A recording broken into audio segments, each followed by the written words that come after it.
They're arresting journalists. They're killing journalists.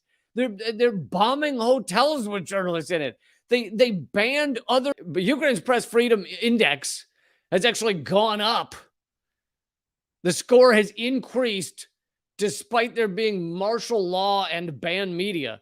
So basically, despite press freedom in Ukraine getting worse and worse and worse, according to Reporters Without Borders, which usually does fairly good work, according to Reporters Without Borders, Ukraine has gotten more free since the war began in Ukraine.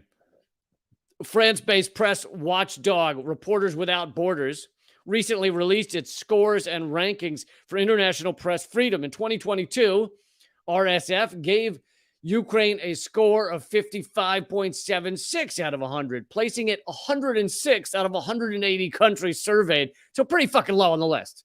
All right. Ukraine not doing well in 2022, according to press freedom. Not really someone you go to and look for press freedom. In the most recent report issued after over a year of war, Ukraine shot to 79th. Man, what a jump. What a positive jump in Ukraine's listing of press freedom. 79th out of 180 with a new score of 69.19. This despite wartime measures that banned opposition political parties, consolidated media under state control, and saw journalist speech chilled by unprecedented intimidation. Wartime measures in any country often result in a loss of press freedom. To say that such restrictions are typical, however, does not mean that they are therefore not really happening. So basically, there's a fairness and accuracy in reporting, criticizing Reporters Without Borders for acting like press freedom hasn't gotten worse in the middle of this war, when of course it has. Ukraine, they're arresting journalists. They're killing journalists. They're bombing hotels with journalists in it.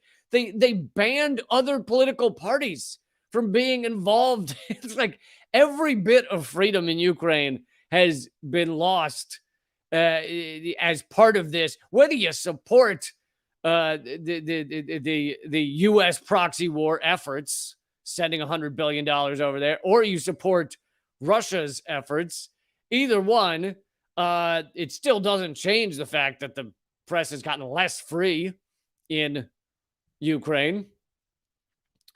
By ordinary standards, the position of the press in Ukraine has not improved in the past year, but dramatically worsened. Zelensky used the Russian invasion and the war as a pretext to eliminate most of the political opposition and potential rivals for power and to consolidate his largely undemocratic rule. Yeah, see, this type of thing is almost cannot be talked about at all in your mainstream media, because they don't want to admit that the U.S. is supporting, arming, funding a country where freedom is actually being taken away. It's being knocked away day after day. And I didn't mean for that to rhyme that much, but it's being knocked away day after day, I might say. And then we'll go and we'll take a romp in the hay, or in the Hague. Actually, that's where some of these folks might be headed, is the Hague. So they're pointing at other people and saying this journalist is bad or evil or whatever, and therefore they're using it as a justification to add them to kill lists. They're apparently bombing journalist hotels. This continues a trend since the war in 20. Oh, I already did. Oh, no, I have not done this. In 2021, Zelensky had banned the most popular news website in the country, then banned, so this is before the invasion started, then banned media outlets affiliated with one of the most popular parties in the country in a case that elicited international condemnation. Vasil Muravitsky was forced to flee to Finland after being accused of treason and allegedly disseminating anti-Ukrainian materials. His prosecution began before the war, but has continued in absentia during the invasion. The trial is happening against a backdrop of wider political repression, among other wartime measures. Zelensky suspended, then banned 11 opposition parties Because you wouldn't want when you're fighting to defend your system and your democracy, you wouldn't want democracy. Because that we do not want when you're fighting to defend democracy, you don't want to have because democracy gets in the way of fighting to defend democracy. It's really, really proven ourselves. One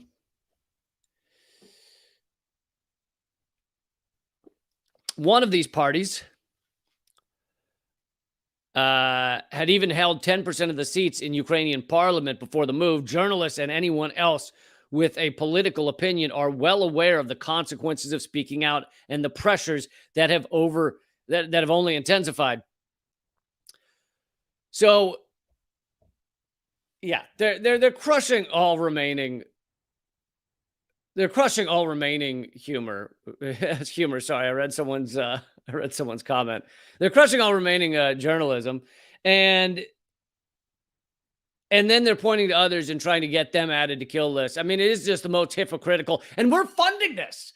We fund this hypocrisy. I mean, of course, we do it here in the U.S. too. Although, luckily, at the moment, there aren't kill lists that I know of. I mean, at least I'm not in those Discord chats, the ones where people have kill lists of journalists and comedians. But in the U.S., we have this hypocrisy as well, right? You point to anyone who's actually speaking the truth, and you say, "How dare you?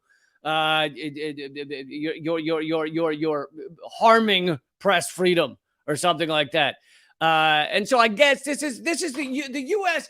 Sometimes we try and bomb democracy in the countries. Really, with Ukraine, we're sending our bombs of hypocrisy there. We're sending them just nice bombs of hypocrisy to use on their own, and that's good to see. That's good to see.